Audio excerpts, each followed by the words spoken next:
Kembali bertemu dengan saya Iwayan Sarman di channel YouTube Cara Mudah Naik Pangkat Guru.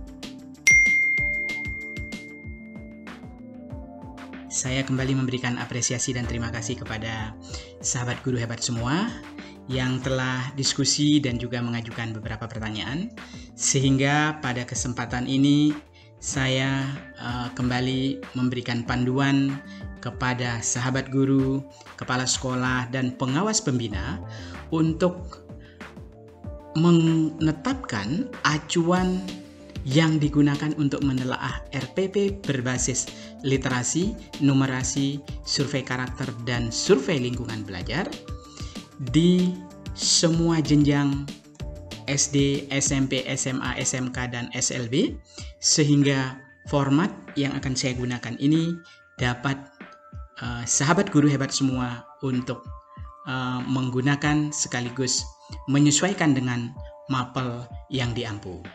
Nah, kita mulai dengan asesmen nasional terdiri dari 3 bagian besar, yaitu AKM, literasi dan numerasi, survei karakter yang kedua, dan yang ketiga adalah survei lingkungan belajar.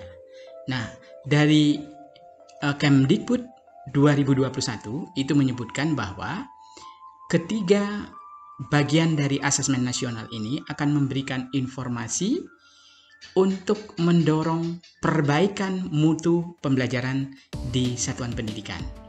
Nah, tentu kita lihat bahwa AKM literasi dan numerasi khusus di literasi membaca dan numerasi adalah kompetensi mendasar yang diperlukan semua murid untuk bisa belajar sepanjang hayat dan berkontribusi pada masyarakat. Nah, tentu pengukuran literasi dan numerasi ini mendorong guru untuk lebih berfokus pada pengembangan daya nalar daripada pengetahuan konten yang luas tetapi dangkal. Nah, demikian juga dengan di survei karakter, ini tentunya akan difokuskan pada perwujudan profil pelajar Pancasila yang tentunya akan diukur melalui praktik baik terhadap sikap, nilai, dan kebiasaan di sekolah dengan cara memperhatikan tumbuh kembang murid secara utuh, khususnya mencakup dimensi kognitif, afektif, dan spiritual. Serta di survei lingkungan belajar itu adalah bagaimana kualitas pembelajaran yang paling penting yang akan mampu diciptakan oleh sahabat guru hebat semua, iklim keamanan dan juga inklusivitas sekolah, termasuk guru juga didorong untuk melakukan refleksi serta perbaikan praktik pengajaran yang tentunya sudah diterima di satuan pendidikannya masing-masing siswa dengan latar belakang yang berbeda. Nah, apa yang akan dilakukan ini tentu bisa mendiagnosis masalah dan perencanaan perbaikan pembelajaran yang akan dilakukan. Nah, oleh sebab itu, pada kesempatan ini saya sudah merancang acuan yang digunakan untuk menelaah RPP lama. Ada 4 aspek yang telah saya persiapkan. Yang pertama adalah bagaimana rumusan tujuan pembelajaran telah memenuhi 3 aspek, yaitu kompetensi, konten, materi atau materi, dan variasi. Nah, tentu kalau kita berbicara kompetensi, ini terkait erat dengan taksonomi Bloom C1 sampai dengan C6, mulai dari memahami, itu C2, kemudian C3-nya menerapkan, C4-nya itu adalah menganalisis, dan sampai C6 itu adalah mencipta. Kemudian dari aspek kontennya, apa yang dibahas. Kemudian dari materinya, ini adalah profil pelajar Pancasila yang sudah diwujudkan di dalam perumusan tujuan ini sangat penting untuk menjadi perhatian. Kemudian yang kedua itu adalah bagaimana model pembelajaran yang sesuai dengan KD itu yang sudah berhasil dipilih oleh sahabat guru hebat, lalu sebaran seluruh sintak pada masing-masing pertemuan di kegiatan pembelajaran itu akan menjadi penting.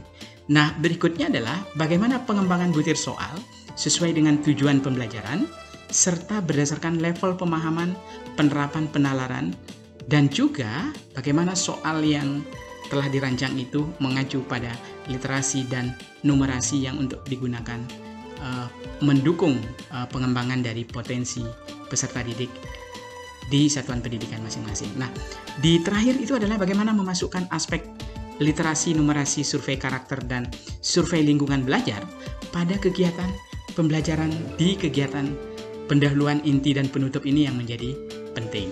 Nah, di sini bagaimana RPP itu memuat literasi?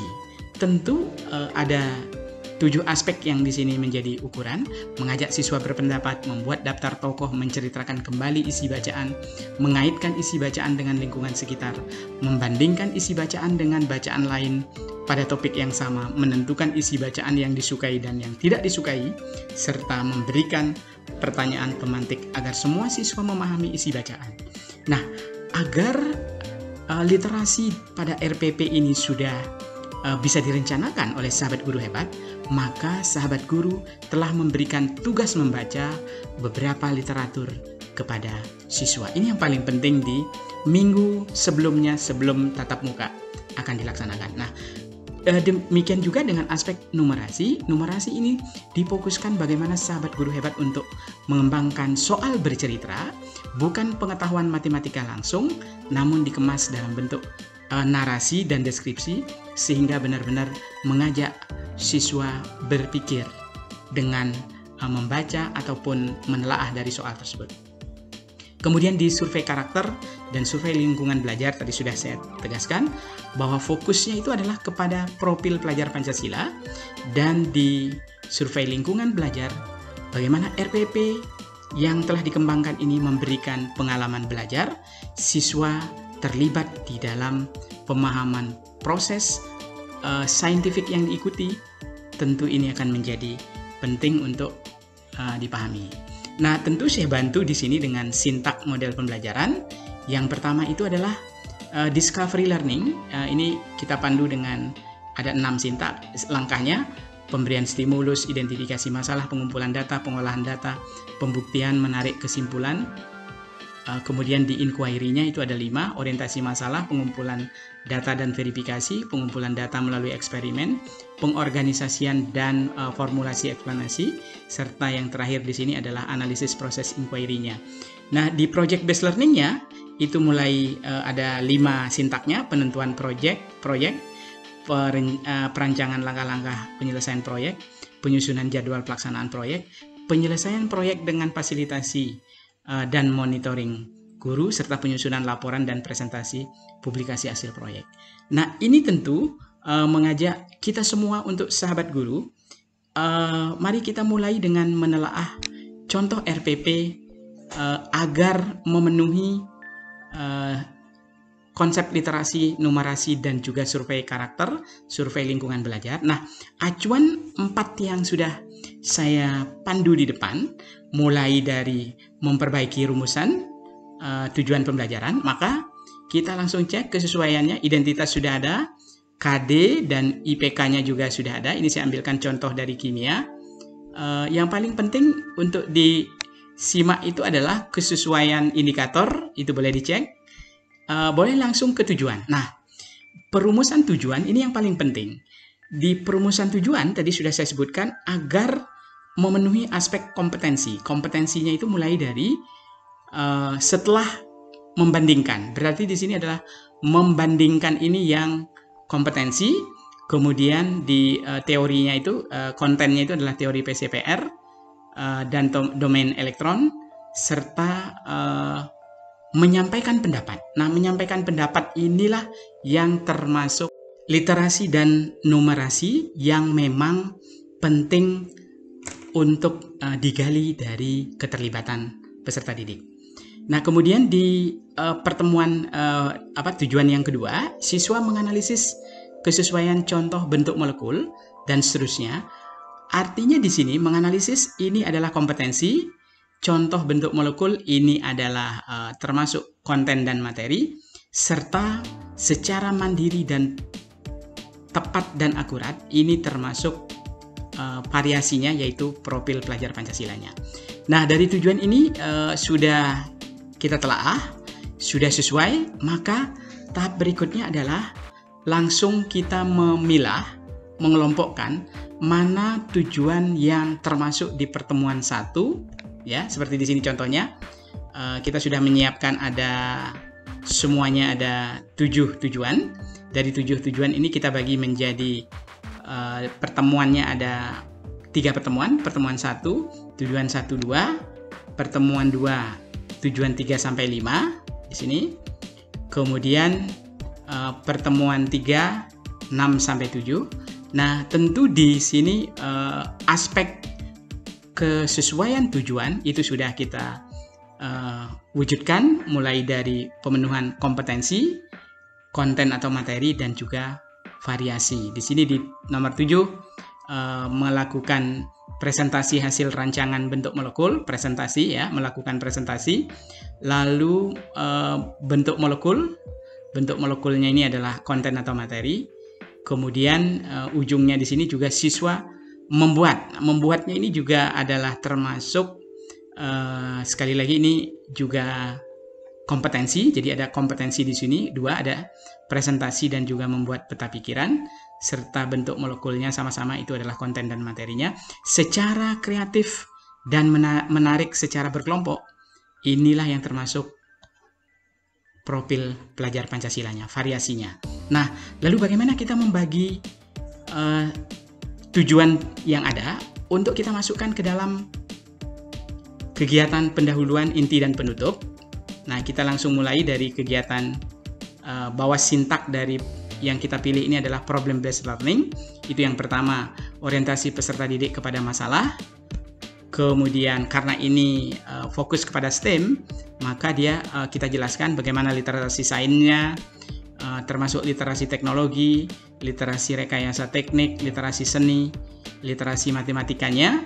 Ini semuanya kita bahas, dan di sini kita sudah masukkan tadi dari poin-poin yang pertama di tujuan, itu juga kita sebar, 7 tujuan itu kita sebar ke dalam kegiatan inti yang kita bagi menjadi 3 pertemuan.